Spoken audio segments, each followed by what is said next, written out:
Well, my name is Tyler Moody, as she has presented, and I do come from a northern Manitoba community, which is 10 hours away from Winnipeg. The now population has grown within the past 6 years, 1,600, which is now 56 population in my home community. Within these past 6 years, I decided I wanted something different. I wanted to become someone who makes a difference, because there was no way where I could even break free from what I grew up to. And I do come from 7 other siblings. I am the middle child. So for me, I am now an international model. My professional career is I am a chef. This is something that I don't share. And within that, I decided, well, I didn't decide it, everybody decided that you should get into modeling. I was like, oh really? I was like, okay, well, I guess I'll check it out. So within that, I'm now an international model. I am now a certified youth mentor. I recently just took a certification for Minding Broken Hearts for Youth. And this is now what I'm going to be potentially focusing on, is more motivational speaking throughout northern Manitoba communities, throughout Turtle Island. So. And within content creator, I decided, why not talk about my story? Why not share something that most youth need to recognize, that you're not alone, you're seen, you're heard. It's just us growing up, like we weren't told to be more open and more focused about who we want to become, and we're not really educated as well. So yeah, so this is the success story from the res to internationally.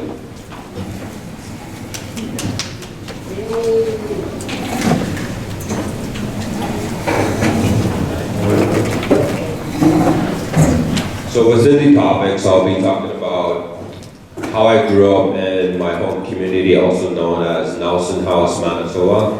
It is known in my Cree language, Nisichawaya-Seek, Cree Nation. The meaning behind Nisichawaya-Seek is where the 3 rivers meet, because my community is connected to 3 rivers, to the north, east, south, and west.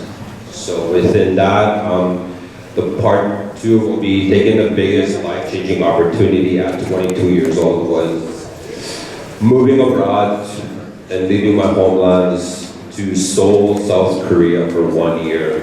There was this organization that were seeking youth who wanted to make a difference and get out and see what the world has to offer.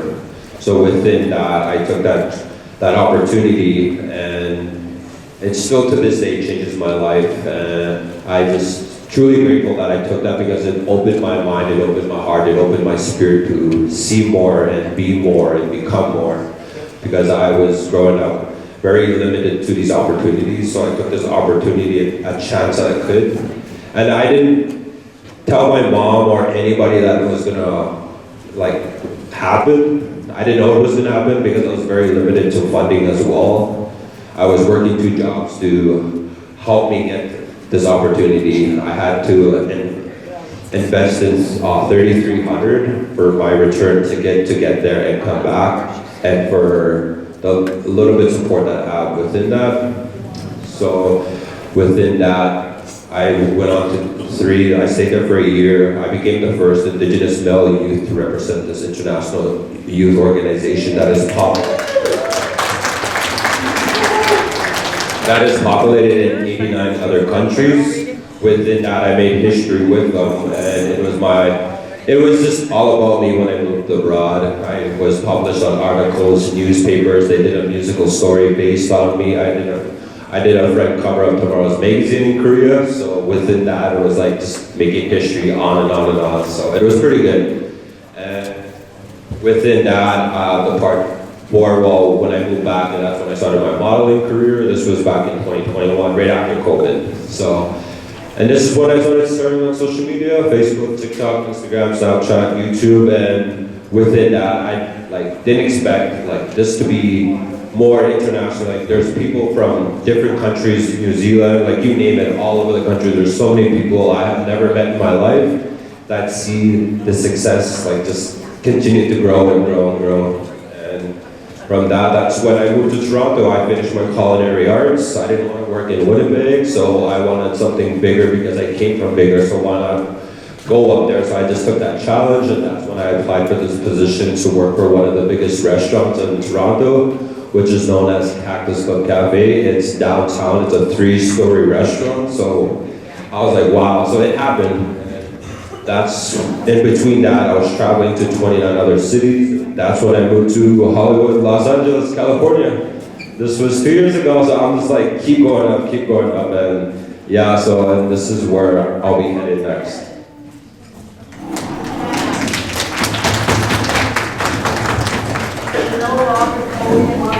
So for me, I grew up in a house of a 4-bedroom, 1-bath with 10 people in the house. So it was a real struggle growing up with my siblings, and I never really had a father figure growing up. My dad did leave when I was 13, but we have reconnected 2 years ago. I'm closer than ever with him. That's my dad on the far left, and this is my mom on the right. I get all my looks from my mom, so it was just her birthday too on Tuesday, so I'm really grateful that I am here and she's there, and we talk every day, no matter where I am in the world. She makes sure, call me, like she's always hands-on with me because I can't call her because she only has a landline. And she says my phone is long distance, which I don't believe because it's only for Winnipeg, so.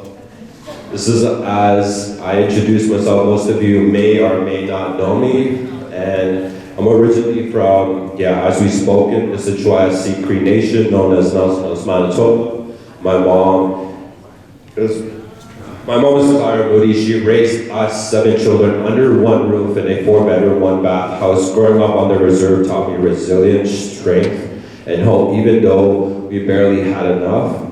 Now having seen the world and connected internationally, I know there's more than just staying home and being on a premise.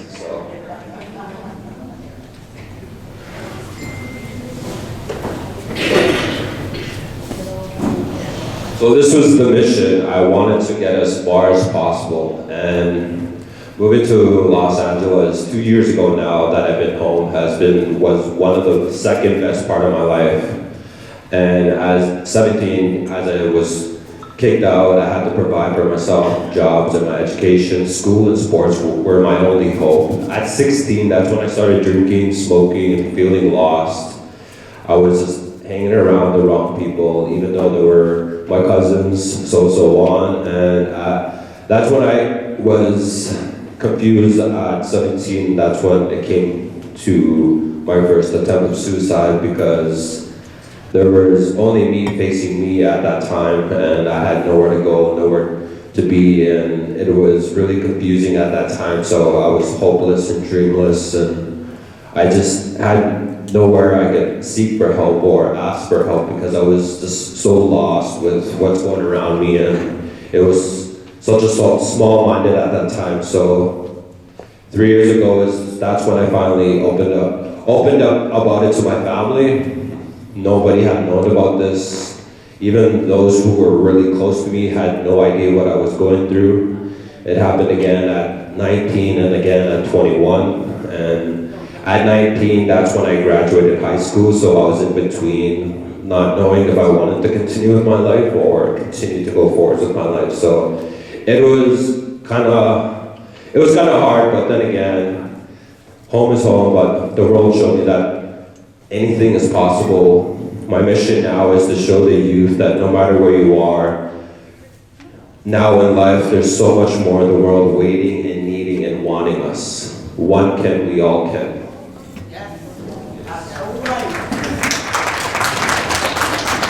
So this is my family, all of my siblings. We all look like my mom, my dad, Well, besides the junior, he looks like my dad, so. That's that, all in all. So these are like most of my siblings. We're all Moody's. We all have my mom's last name besides my brother Juniper. He's also named after my dad. And I just recently found out that I had an older sister when I was 18. and none of us knew about this. She is the oldest, and she comes from, we have different mothers but same fathers. So within that, that's when me and my sister got well connected. We got to know each other. She didn't even know I was going through this as well mentally. And I finally started opening about it towards her, and she was like, wow. She's like, it must be hard, and she just couldn't believe it. It was just like one thing after another with all my siblings, and it was, but then again, it's a blessing. I have a big family. I'm really grateful. They're my only hope why I keep going, what I continue to do, so yeah. So growing up, it wasn't easy for either of us. All my siblings, we all grew up playing sports. We all had different career paths, different mindsets, dreams, and goals in our ways of life. My siblings were my hope and why I keep doing what I do. They inspire me to be who I am today. My mother showed me strength that no matter what life throws at you, keep going, keep fighting, and make life worth living. My father showed me, yes, it could be difficult, but keep trying. So within this, with my mom, it was a bit kind of a struggle for her, but she's the reason why I have strength today, because she showed me that no matter what life throws at you, keep going and just keep thriving. So this was 2018 is when life got brighter and better. I was going through the worst in life. I didn't know if I was going to make it. Alcohol and drugs started to take my life away. One day I woke up from the worst sickness from drinking, questioning about my life. Do I want to continue to live like this? Do I see myself being here in the next 5 years? I don't want to repeat the same cycle. That has been going around for years in my families and generations. So this was like the questions that I sat by the water, by the lake, woke up realizing I don't want to live like this anymore. I can't be like this anymore. There was a point in my life where I told my boss, I cried to her, I told her, I don't want to be here no more. I don't want to work here no more. There's that breakdown. She was like, just let it out, let it out. So I completely just broke down, and she sat there. She just listened to me, and she just was very welcoming. She's like, if you want to take this opportunity, take this opportunity. Do you feel like you want to change? Change. You want to become that difference? Make that difference. And that's when I was like, you're right. So I told her, I was like, is it possible for you to make me work 2 jobs to get the money that I need? So I did have a bit of savings saved up for this trip to going abroad. So I wasn't sure where I was headed in life. I was saving up money. My sister Nicole, my cousin Terrence, we decided, let's go to Hollywood. So we went to Hollywood after Christmas. We had such a good time, and it was really eye-opening for me because it was my first time getting out of the reserve, my first time getting out of my community after 21 years of growing up in such a small environment, because the environment you grow in is how you're going to grow. So within this, it really showed me that there is so much more. There is a possibility of growing and becoming better. So within that, I questioned about how we're going to get there, and I was able to cross the border because I didn't even have a passport. I only had my status card and a birth certificate. And I was like, bro, so how is this even gonna work? So it worked. That's the only 2 documents that I needed to cross the border. And this really amazed me. I was like, oh really? So within that, that's when it all worked out. We went. And after seeing more than just home, my mind, heart, and spirit wanted to see more and more. So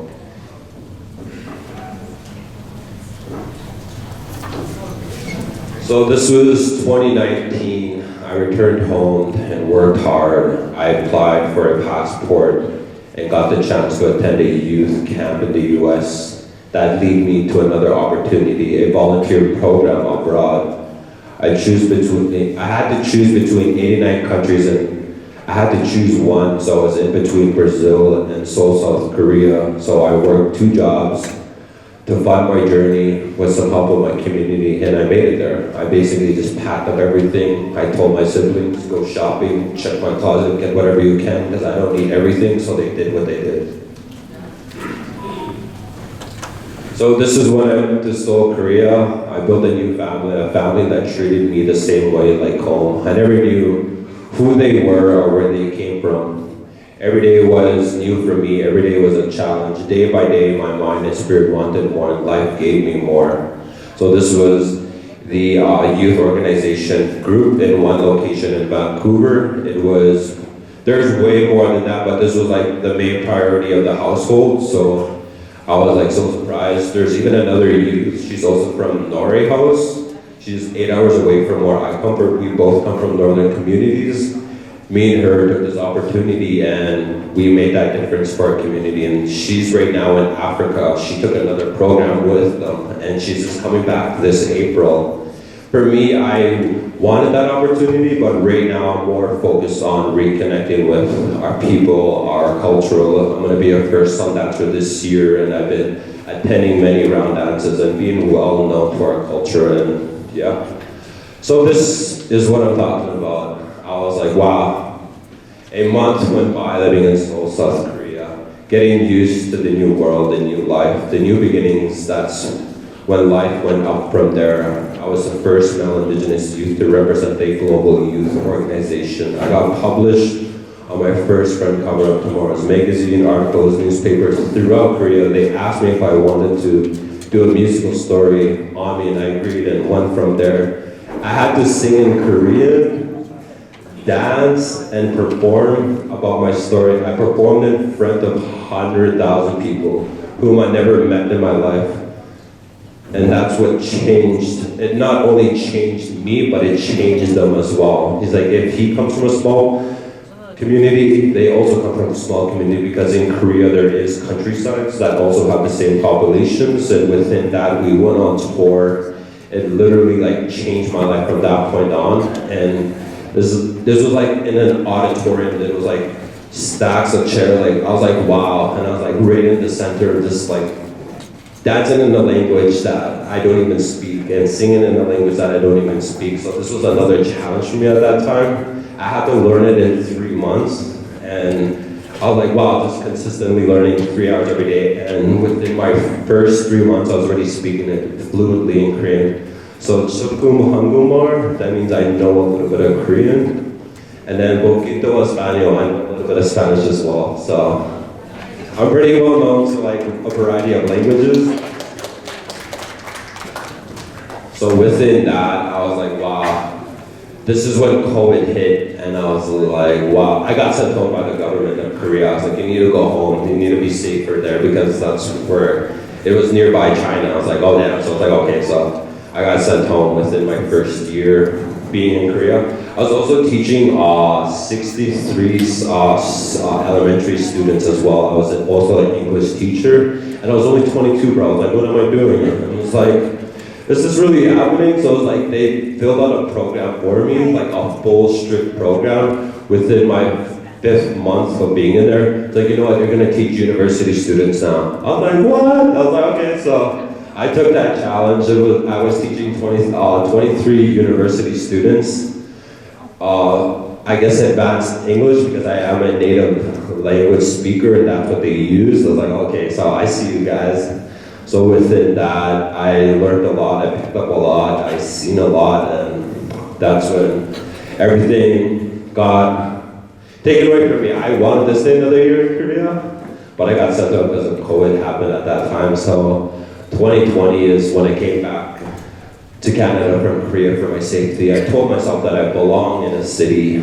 Through COVID, I stayed in Vancouver until COVID was over. I got to see more of life and what life has to offer. From there on, I moved back to Winnipeg, Manitoba. I called my mom, I'm gonna come back home. She told me, she's like, don't move back, my boy.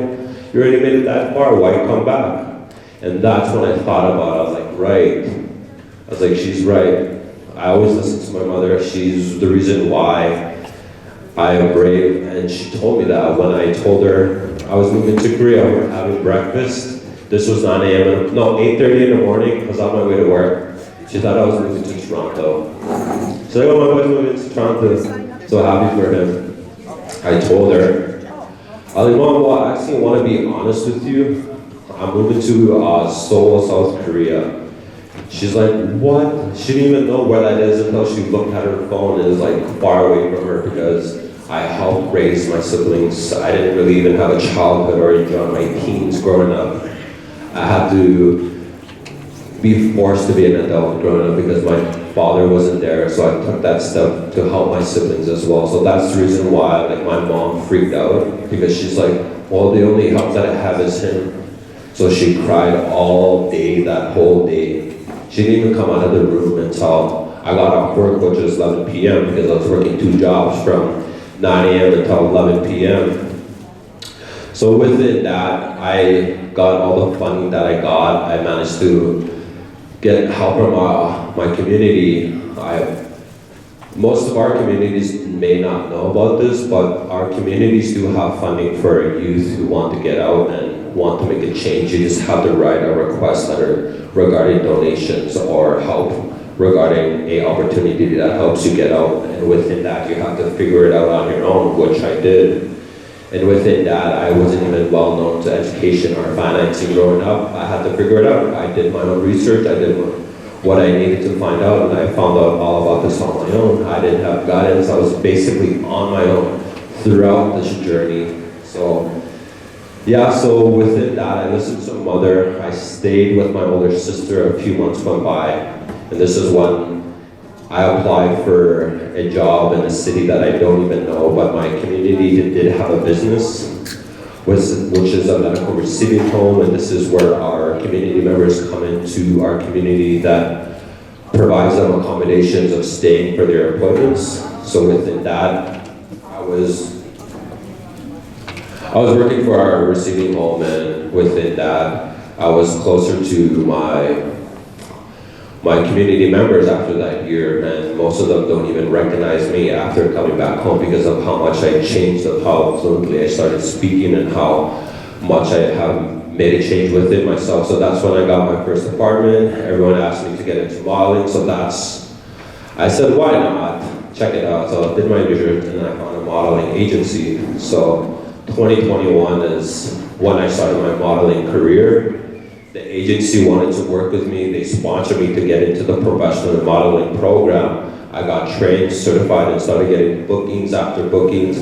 I shot my first modeling gig with a company that wanted an indigenous individual, which was unexpected because for us, like, it's really hard to get that recognition and that they wanted that representation. And I was like, wow, so they really want an indigenous individual. I was like, okay, so I went in for it. And so that's when into the modeling industry, you need to be someone they need, someone they've been waiting for. You can come into this industry to represent who you are and where you come from. And never try to be someone you're not. Be original, be different, be proud of who you are when working with big companies and organizations. Be your own story, be unique, and tell them why you are here. And this is what I've always been proud of. I've always been proud of where I come from. I never hid who I was and where I come from. That's the first name I always say. I'm from Nissachawaya Cree Nation. I am Rocky Cree. I come from Treaty 5 territory. And I was always representing my community. And I told them that. It was like, oh wow. I was like, well, that's pretty surprising. You don't know that. So I told them about Nelson, Manitoba. So this is when I did my first commercial. I did my first billboard. I was also I did my first Hollywood film, which is called Dark Harvest. And I did my first YouTube music video. And a company from Alberta reached out to me to do a podcast with them. So this is something, like, it was just opportunities after opportunities, and I'm just like making that huge representation for like these organizations throughout Canada. And I was like, wow, so like, let's go. And this was like, the billboard was all over Winnipeg for a full year. And I was like, what? So I was like, you know what? I was just like working for different companies after different companies. So yeah. And this was like my first shoot with a New York photographer. He shot with high like models that are like well known in the industry, and I was like, what? So the agency is like, well, we're gonna have a New York photographer come in and get you a shoot. I was like, really? So I was like, okay. So we went for it, and from that point on, that's when like everything went down from there. Again, like it just kept climbing and climbing, and yeah. So this is the work that I continue to do. And this is where like I share everything throughout my social medias. I started getting bigger and bigger from that point on. You can follow me on my Facebook. I have now, I'm going up to like 36,000. I'm at 100K now on TikTok.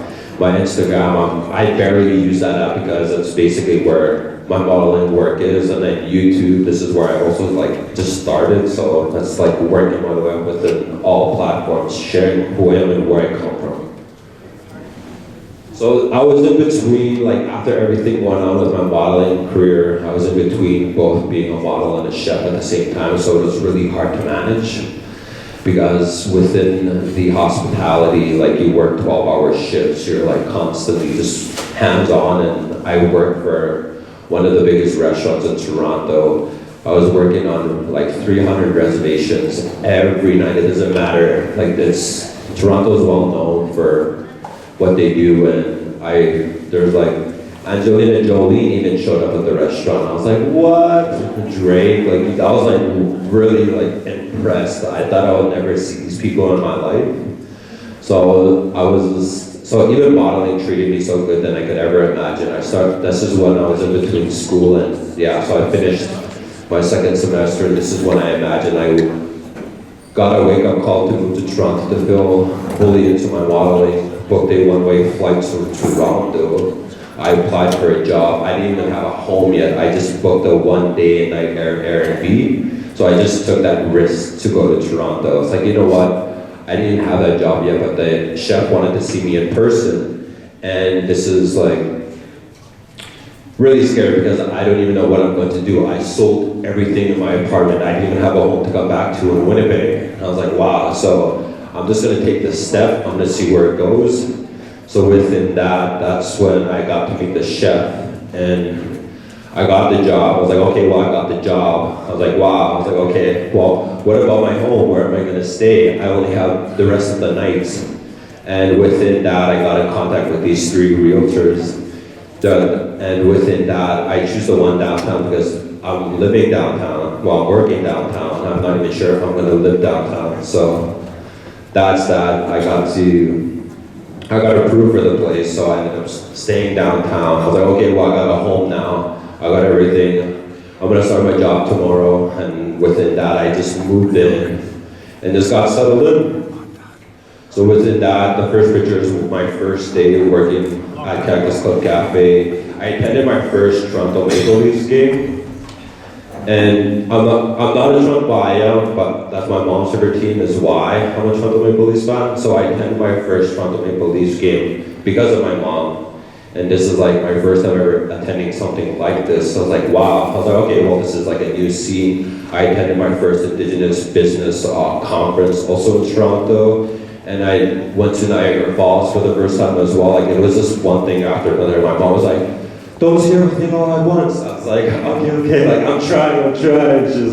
She's like, you always do that every time you go to a city. Like she always tells me, she's like, enjoy yourself, my boy. So within that, I started getting gigs after gigs. I was on City TV in Toronto on Truth and Regulation Day. So it was like, wow. I was like, okay, it was like another wake-up call for me. And this is when I did my first runway also in Toronto. I was like, let's go. And then I also worked for a suit company also in Toronto.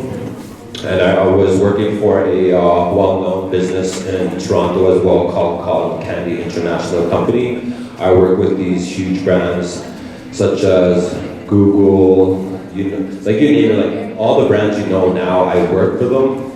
And then this is when I did my first men's editorial shoot. So this is like where a full group of men do a shoot together, and it's different ethnicities, different backgrounds, and it's just, I was the only Indigenous one representing, and I was like, wow. So it was that. So that was.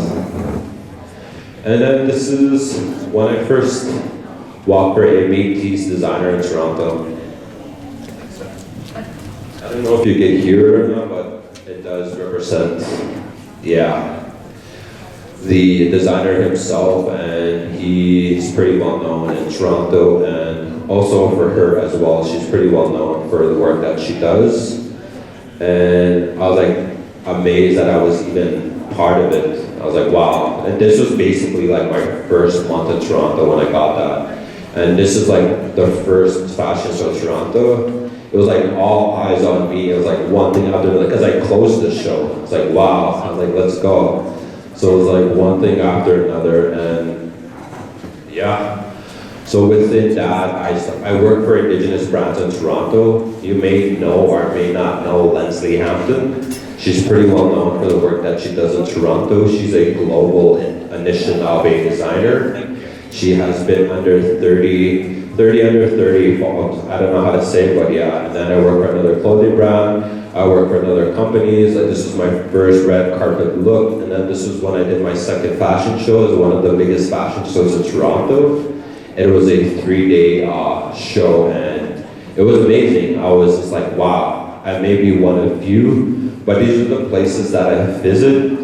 I went to Mexico, I went to Las Vegas, I went to Disney World in Los Angeles, I went to New York maybe 5 times, 6 times I've been to there, and I went to Miami, and this was basically in between living with LA as well. So these are all the places that I visit. And this is when I also have dual citizenship with US and Canada, because this is something not many of us know, but we do have the right benefits to apply for the citizenship if you want or not. You just need to take it within 5 documents.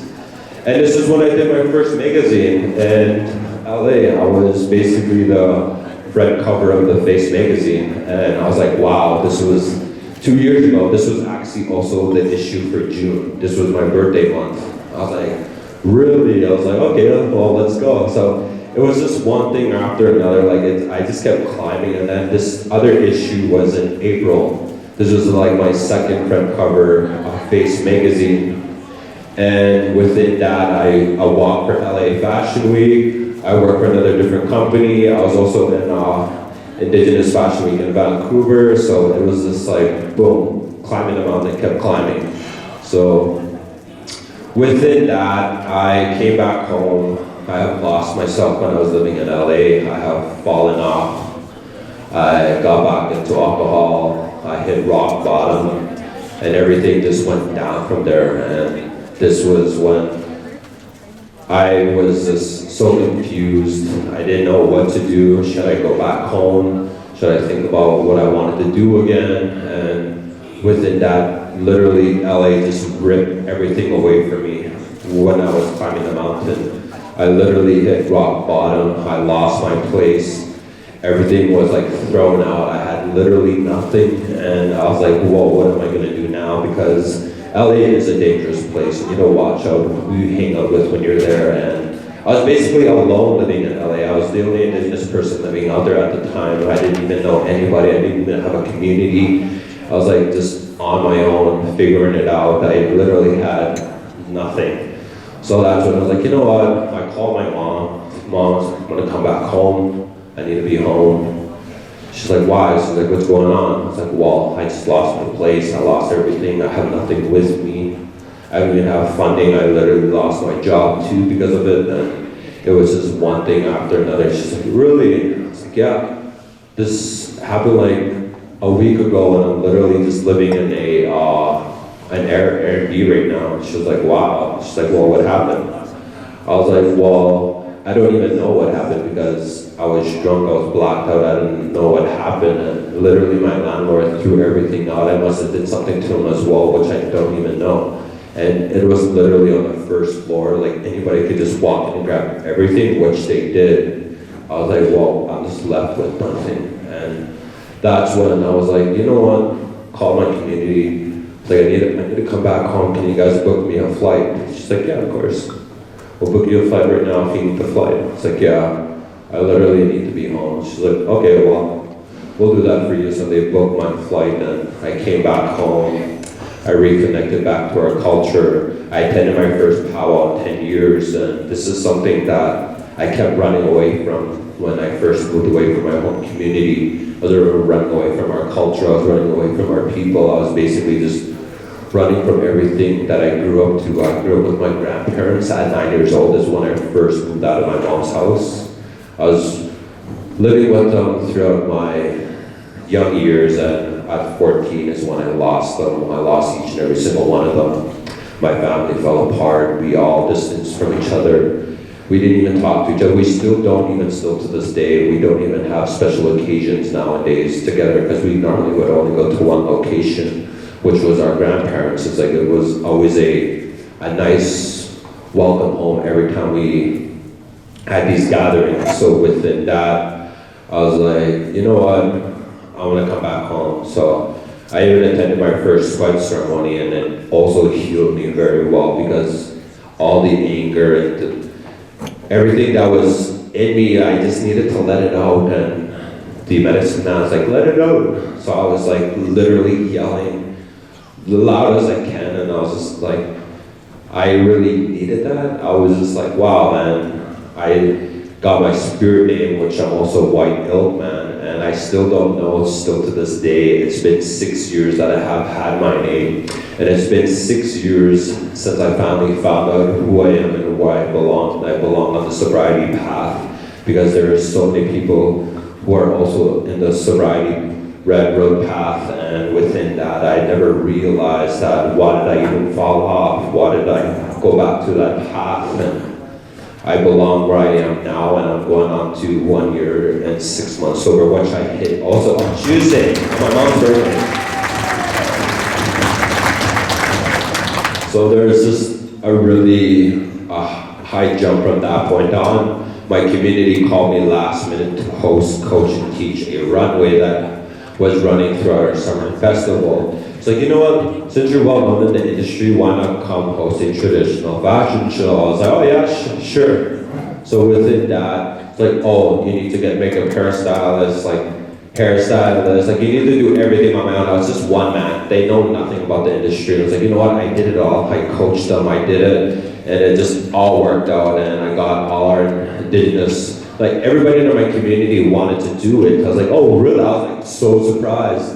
And everybody whipped out all their traditional wear that had been sitting there for 10 years, because we never had a powwow in our community for 10 years. So they just whipped out all their regalias and everything. I was like, wow. And like, I remember seeing that when I was a kid. I remember even seeing that piece as a kid, because like our community was just like, we had such a big thing going on, but our people started getting greedy. They started being selfish. They started only care about themselves. So they started stealing from the venues, and that's why we don't have powwows in our communities anymore, because of this was going on. Those people who came in from different communities to share their artwork and things like that, they were literally losing more than what they were getting.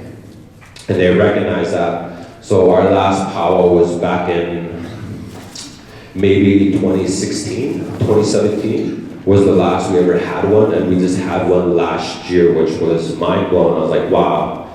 And I see all of our elders and those who used to dance were being so proud to actually have that back, and you get to see that cry in them. And we are very limited to our elders in our community as well.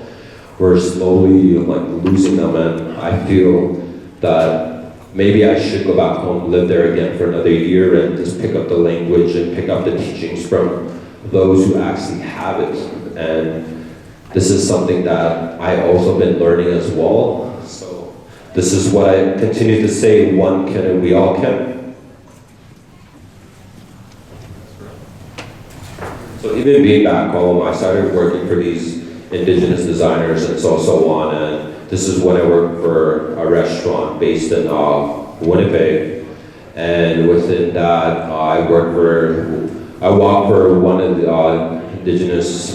one of the biggest companies called INAC in Winnipeg, and we walked in one of the biggest malls as well, which was unexpected, and I was like, wow. And this was actually my first year of sobriety, because I told myself, I'm not gonna work with anybody until I'm fully healed, until I feel that I'm back again. And within that, that's when everything started working out again. Started being more happier, more bright, and this is when I started working for FXR for their spring collection this past summer. And yeah. And then this is when I attended an international model search where these huge companies come from all over the world. I was the only Indigenous one out of each and every single one of us, and I got picked by a year of agency, and I was like, wow, really? Like, I was the only one who got picked by this agency. All the other models didn't get selected. I was like, wow, because they see that potential, because we have to introduce ourselves and who we really are and where we come from. And most of them, I can't say they lie, but they try to hide someone who they were. And for me, I was really authentic, I was really original. I told them, this is who I am, and this is who I'm proud to be. I'm not pretending to be who I'm not. So within that, this past summer, I also worked for Zara, which is another big company here in Canada. I did their summer and winter collection. So I'm just like in between. And September 18th was a day before my late sister. She was only 19 when she committed suicide, and this is when I got back to my sobriety. She was basically my twin. She was someone who had dreams and hopes together. We basically always like admire each other, like we were so identical. We were like just really close to each other, and we're 2 years apart. Within that, this is when I got back to my sobriety a day before her birthday, and I was like, you know what? I'm gonna get back. This time I'm gonna stay longer. I'm gonna be sober for the rest of my life. I'm never gonna look at alcohol. I don't like to say the word hate, but I dislike alcohol with all my heart and everything because I grew up around it. I basically woke up and went to bed to it, and it was just normal for me. But within that, I was like, you know what? I need to break that cycle, and I did, and I have been doing it. I'm the first to be doing what I'm doing out of my family, and they're admired by it, but they can't accept it. Everything that I do, like they see it, but they don't support it because they're still hurt from my father. They don't know how to forgive. They don't know how to let go. There's that hatred in their heart still. And I try to tell them, like, you can't live like that. You're going to continue to see this in yourself and the world and everything that is wanting you, and they just continue to carry that. And still to this day, it's like, oh, I hate Dad. I hate him. I hate him. I hate him. Like this. Such a big word. And I was like, wow, I forgave him. I didn't have him in my life. I know you guys did this wall. At least try to love again, try to forgive again, try to love yourself, but there's just that hurt in them that they can't let go still. So what I was mentioning about dual citizenship, J Treaty has been known since 1794. This is something that most of our youth may not know, or you may not know. And this is something I just learned myself 2 years ago.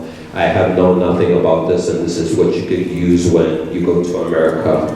And this is only applies to more than 50% bloodline to Indigenous Canadians. So if you want to apply for this dual citizenship where you have the benefit to work and live in both countries with no restrictions, no visas whatsoever.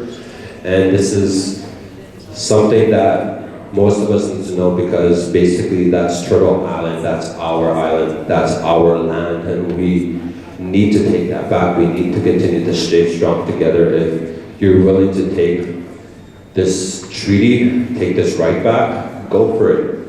If you want to go live in America, do it. This is something that most First Nations people across Canada, as I say, have the right benefits to work and live in both countries. And knowing this has helped me a lot when moving to the US. I took 5 documents with me, and this was my passport, my Indian status card, my birth certificate, my blood cord, and a letter from my community stating the percentage of my bloodline, which I'm 100% Cree, and I'm proud of that, always will be.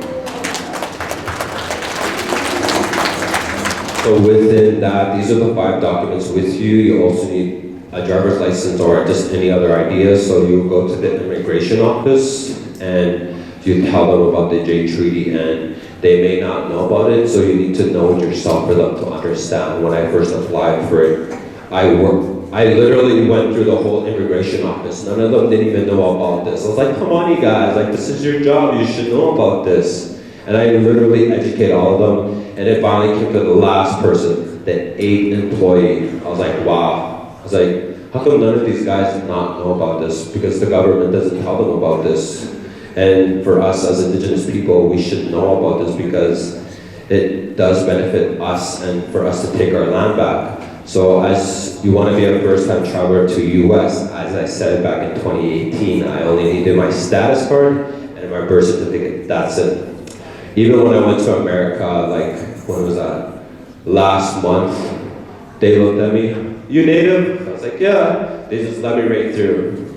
I was like, okay, we see you guys now. That was it. They just gave me back my passport. They didn't even ask me what I do for work. They didn't even ask me where I came from, how long I'm staying. And they just went right through. I was like, wow. I was like, okay. Because like my hair, you know, because I'm growing out my hair. Looked at me, you native? Yeah. It's like, yeah, my land, boy. So within this, like, even the passport progress, not many of us may not know about this, but if you were to go to any Shoppers Drug Mart, get a headshot, ask for the application, and it only like takes maybe what, 100, maybe 200 bucks to get this. Do the 10 years because this is an important document as a Canadian representing you are really Canadian, because nowadays, you know what Trump is doing, is basically trying to like take our land, like, ooh, why are you even trying to do that, man? Like, just back down. So yeah, so this is something that most of us may not know or want to know, but I know for a fact that all of us know about this. So within this, so I may come from a small community where dreams weren't even possible to make happen. That's when you have to decide to make a huge sacrifice, to risk everything to get out there, to be that difference, this new chapter, to create a new beginning for my future as an Indigenous youth, to show them dreams are possible. So right now I am working on my traditional luxury fitness clothing brand. So look out for that this year.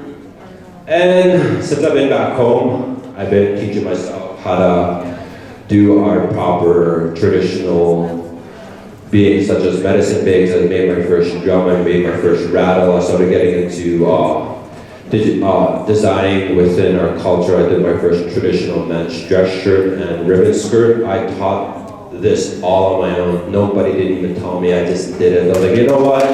I want to continue to learn, so I continued to learn. And this is my first beaded wallet too. I didn't even know how to bead, bro, but it's in me because I grew up with my grandparents. They were beading all the time in front of me. The campfire in the middle of the house and just making tea, having bannock, and she basically taught me how to do all these. I made my first white deer leather hide mittens, my first winter hat as well, and my first slippers. I didn't even watch anything. I literally just used my handprint. Traced it. That was what I did. And then within the fur, and then with the hat too, I just put it on my head and then just measured it and just did the same thing, like everything. I just like wrapped it as well. And same thing with the slippers. I just used my foot, traced it, and that was it. I was just like, it's there. Like my grandparents always been within me. I just never really acknowledged it or really cared about it because I just been so focusing on being out there in the world. I was running away from all these teachings that I had within me these past 6 years. So this is something I'm working on now, so I'm being more closer and wiser within our culture. I'm gonna be my first year sundancer, and I'm working on my regalia to be a chicken dancer this year, so if you see me at powwows, I'll be there. So for the past 2 years being home after traveling internationally, I'm more known to our culture, our communities, our lands, and closer to my families and siblings extra. Because these past 6 years, my siblings never really had that acknowledgement towards me. They felt like I pushed them away. They felt like I don't know them anymore because I'm just being known to the world and it's like, oh, well, he doesn't care about us anymore. Even my family. Like everyone who I grew up with throughout high school, everybody who see me, who babysit me, don't even recognize me anymore. I was like, wow, really? And I'm just like, you know what? this is who I really am now, and I'm proud to be it because most of my life I was pushed to the side. I wasn't known. Oh, who's this person? And it's like one thing after another. I grew up as the black sheep of the family. I was never needed or loved growing up. So that's why I went through what I went through, and within that, I changed that around. Now that I'm needed, now that I'm loved, and they really care about where I'm headed in life because I showed them that they can also do it. It's also possible for them. They just need to finally take that. But then again, all my siblings now all have kids. Me, my little brother, and my little sister are the only ones that don't have kids, and it's just the way you grow up, I guess, is they're basically dating their own cousin, having kids with their own cousin. But I guess that's just the way it is. I don't blame them. They're not ready yet.